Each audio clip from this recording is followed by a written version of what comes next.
નમસ્કાર દર્શક મિત્રો, સાવરકુંડલાની રફતારમાં આપનું સ્વાગત છે।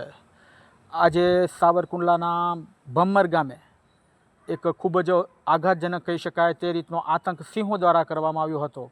આ સમગ્ર પ્રકરણનું મૂળ કારણ એ છે કે ગેરકાયદેસર ખાણની જે મંજૂરી આપવામાં આવી છે અને તેને લઈ અને વૃક્ષો કાપી નાખવામાં આવ્યા, ત્યાં જ ભયાનક સ્થિતિ થઈ છે।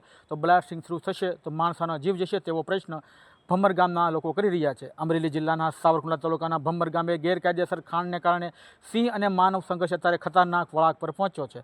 સર્વે નંબર 208 પૈકી એકની ગૌચર જમીનમાં ખાણ માટે વૃક્ષો કાપી નાખવામાં આવ્યા છે અને હાઈ વોલ્ટેજ વિનિક કનેક્શન ઊભું કરાયું છે।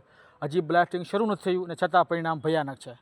પ્રાપ્ત વિગત અનુસાર એક જ અઠવાડિયામાં સિંહોએ 7 પશુઓનું મારણ કરે છે। જે ગઈકાલે 10-15 કલાકે અને 12:30 વાગ્યે પણ સિંહો ગામમાં ઘૂસ્યા હતા અને મારણ કરેલ હતું પશુઓનું। ત્યારે ગ્રામજનોને સૌથી મોટો ડર હજી એ છે કે હજી તો માક્ષર વૃક્ષો કપાયા છે, જ્યારે ડાયનામાઇટના બ્લાસ્ટિંગ થશે ત્યારે ધડાકાથી ડરીને સિંહો માનવભક્ષી બની જશે અને સીધા માણસો પર તૂટી પડશે। વન વિભાગે પણ આ બાબતે કબૂલાત કરતા જણાવેલ છે કે આ અતિ સંવેદનશીલ વિસ્તાર છે અને સિંહો તેની હડફેટે ન આવે એ માટે છેલ્લા 3-4 મહિનાથી રેલવે ટ્રેકર દિવસ રાત પેટ્રોલિંગ કરે છે, છતાં ખાણની મંજૂરી કોણે આપી તેવો સવાલ ઉઠી રહ્યો છે। મુખ્યમંત્રીશ્રીએ કામ બંધ કરાવ્યું હોવા છતાં ગ્રામજનો ડરેલા છે, પરંતુ હવે ભમ્મર ગ્રામ પંચાયત દ્વારા મક્કમ નિરાધાર કરવામાં આવેલ છે કે આ સમગ્ર પ્રકરણ અંગે ગુજરાત નામદારની કોર્ટની અંદર જાહેર રીતની અરજી કરવાની પણ તૈયારી વાદરેલ છે।